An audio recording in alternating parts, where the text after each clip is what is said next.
Greetings, Earthlings! Welcome back to 7th Street, and welcome to my first ever episode of TOHO Tuesday's Top 5s. Now, I can't promise that I'm going to continue going on with this, and I can't promise that these videos will actually come out on Tuesday. I mean, I have no idea when this is actually coming out. I know that I'm filming this on a Tuesday. I'm just, sort of lazy sometimes. I get a little bit burnt out, so sometimes it takes something a little bit new to get me back into it. But I thought that this one could be really fun.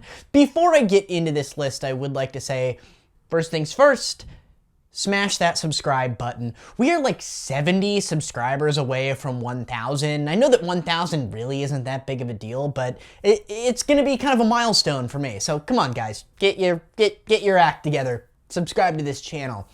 Number 2, 7th Street Productions actually goes into principal photography on our next feature horror film.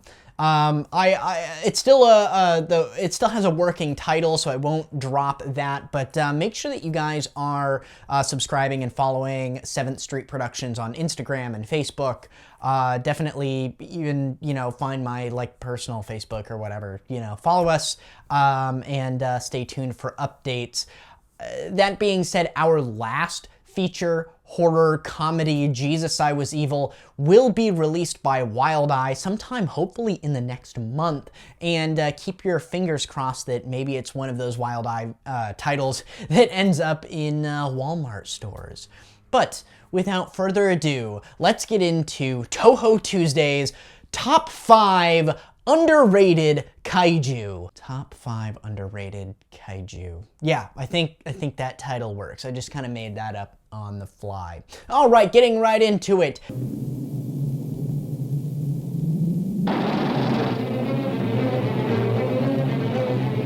At number 5, I have Batra. Yes, Batra is not the coolest kaiju. He's not my favorite. He really only makes the list here because of the very odd amount of hate and vitriol that I see a lot of G fans having toward Batra. He's not that cool, but he's also not that bad. I mean, he's really just Dark Mothra, and just calling him Dark Mothra brings him up at least 10 notches on the cool scale, I'm sure, right? Once you start thinking about him that way. I mean, he doesn't bring a whole lot to Godzilla vs. Mothra Battle for Earth, but he's always one that I found sort of interesting. I mean, like I said, he is like Dark Mothra who can shoot beams out of his eyes. Really not a lot to hate with this kaiju. I find it interesting the certain monsters within the Godzilla universe that G fans, or at least as I find the newer generation G fans, just decide that they hate. Batra was never really one on my radar that I was like, he was, like I said, never one of my favorite, but he's not one that annoyed me. I always kind of wanted him to come back. I kind of wanted to see him in one of the Rebirth of Mothra movies. He's pretty cool. His larva stage is pretty cool and powerful. Yeah, not a lot to hate. Not one that I'm willing to die on a hill for, but Batra doesn't really deserve all the shit that he gets. And that being said, while we're on this topic, the assertion that Godzilla vs. Mothra, A Battle for Earth, is the worst movie in the Heisei series is just plain stupid. Number 4 on this list only appears in one movie and has a cameo in another, and it just so happens to be my favorite Godzilla film of any of the series, and that would be Hedorah. Hedorah is sort of like a love him or hate him kaiju, and that's why he's so far down on this list. He's sort of opposite from Batra in that he's got a loyal amount of fans who really seem to like him, but there are those who just, like I said, it's love him or hate him. There are just people who absolutely despise Godzilla vs. Hedorah, the movie, and they just don't care for him as a kaiju. The fact that Godzilla vs. Hedorah might sway my opinion here, but he's got a lot of really interesting powers and features. I mean, he's one of the only kaiju that I can think of where you literally never see the military fighting him in a conventional standpoint. He's impervious to bullets. They pass right through him. He's got just really interesting abilities. He's one of the only monsters that has multiple stages and multiple forms. And I mean, come on, he shoots red laser beams. He spreads sulfuric acid mist, which suffocates people and turns them into skeletons instantly. He poops acid sludge from like little spots on him. I mean, he's just got all these bizarre features, and just the fact that he's like born of pollution and sludge, he still kind of resonates. Even I feel like today, you know, what with global warming and in this sort of like, we're still living in this age of like man-made disasters. There's something about Hedorah that's just really interesting, and he's definitely the scariest of the Toho kaiju. So yeah, definitely one of the more underrated ones.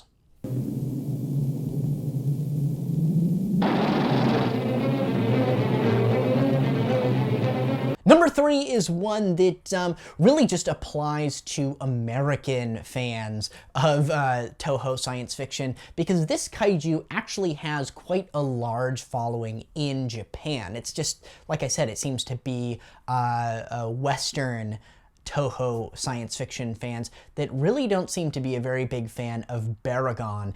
And Barragan, from his first outing in Frankenstein versus Barragan, aka Frankenstein Conquers the World, is just a really, in my opinion, interesting kaiju. He's like one of the few that's like this burrowing underground. He's got like some really interesting, like, no-duh abilities that you can give a giant monster that you just don't see a lot of the other kaiju within the Godzilla universe having. And he just always, you know, he's never gotten his fair shake in the sun, you know what I mean? He's never gotten he never got his fair time to shine. He never got his time in the sun.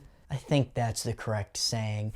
Anyway, Barragan, like from the moment he was in Frankenstein versus Barragan, and then it came over to the United States via AIP, his name was completely dropped from the title, and it just became totally focused on Frankenstein, and Barragan's just kind of playing second banana to Frankenstein. And then finally he gets brought back for Destroy All Monsters, but, you know, Toho just didn't want to spend the money on fixing up the suit, so they end up giving his big city attack scene in Paris to Gorosaurus. And then, of course, he returns in GMK in the Millennium series, and he gets murked like right away. It's really sad, and he gets his name dropped from the title yet again. It always seems like Toho always intended on bringing back Barragan, and they just never did. And I sometimes just wish that all of the movies that you see Angulus in, that he was replaced with Barragan. I feel like Barragan should have ended up being like Godzilla's like #1 ally. I would have much rather seen him in Godzilla vs. Mechagodzilla, which it's rumored that he was supposed to be in that movie in place of Angulus. That's why he comes up out of the ground. And also I would have liked to see him in Godzilla vs. Gigan. I have a really nice book that I can't remember the name of at the moment, but it's like all the lost films from Toho, all their lost kaiju science fiction films that were in development and they just never ended up producing. And you go through it, and Barragan had all these movies that he was supposed to be in, and it never happened. It's really sad. He's quite a cool kaiju.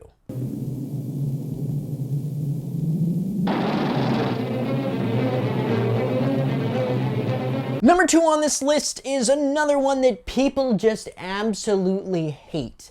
And it seems like everybody hates this kaiju. I feel really in the minority when I say that I really enjoy Titanosaurus. You know, the big obvious complaint of his is that his roar is really annoying, which once again I never really saw. I felt like, dare I say it, Titanosaurus kind of comes across as like the most realistic of all the kaiju in the Godzilla universe.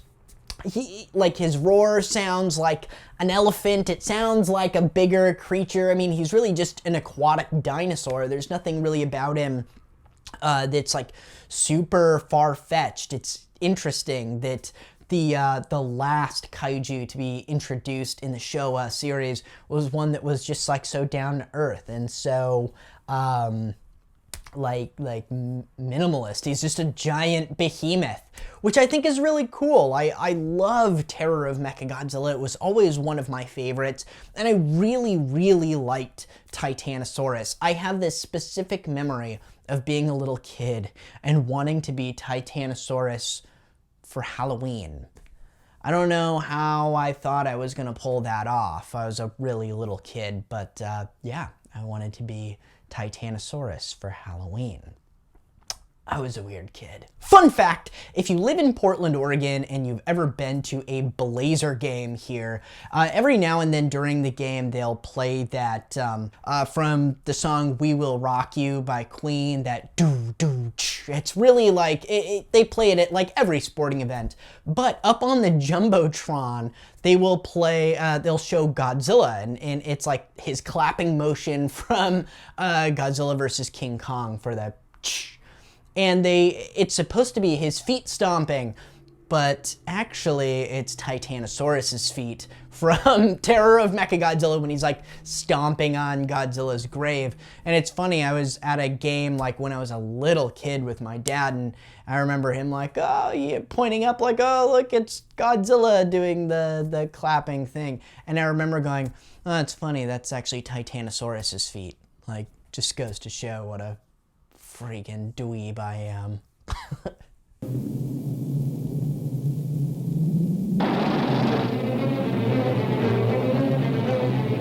And the number one most underrated kaiju in the Toho Godzilla universe, in my opinion, obviously, is Veron. And this is really just due to the fact that he really only appeared in one really, really good Toho science fiction film. His own film, Veron the Unbelievable. Now, yes, I know that he does make like a cameo in Destroy All Monsters, like he's maybe on screen for a total of 15 seconds, and that doesn't count. He's never shown up like in any other movie, and he had his own relatively successful, like I said, criminally underrated kaiju film. It just blows me away that they've never brought him back, that he's just a total afterthought with fans.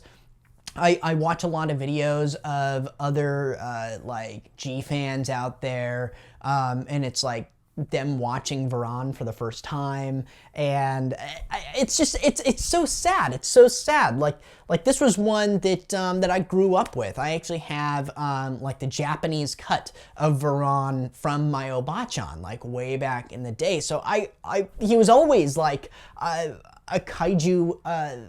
I was always a fan of Veron as a kaiju, and it's just, I don't know, it bums me out that he's not like bigger, that he's never come back. And once again, from that book that I have, it seems like Toho has attempted to bring him back a couple of times, and it's just never happened. He was actually supposed to be the kaiju in place of Destroya for Godzilla's final film in the Heisei series. And I know that Destroya has a lot of fans out there, but I gotta say, I would have rather seen Veron. I would have rather seen Veron fight Burning Godzilla. Just saying. Just saying. Alright guys, that does it for my first episode of Toho Tuesday's Top 5s. If you liked this video at all, smash that like button, leave me a comment below telling me who you think some of the more underrated kaiju in the Toho universe are. I was really just kind of shooting off the cuff here, so, you know, I just wanted to get a video out there. I know it's been a little bit, and since I've been working on some other projects, I know that The videos haven't been weekly like I usually like to do, but there is a new reference to this film coming soon. There's going to be more of these TOHO videos coming. There should be more Blu-ray and DVD updates coming, so just stay tuned, guys. Like I said, once again, please consider please consider subscribing to this channel. Until next time, guys.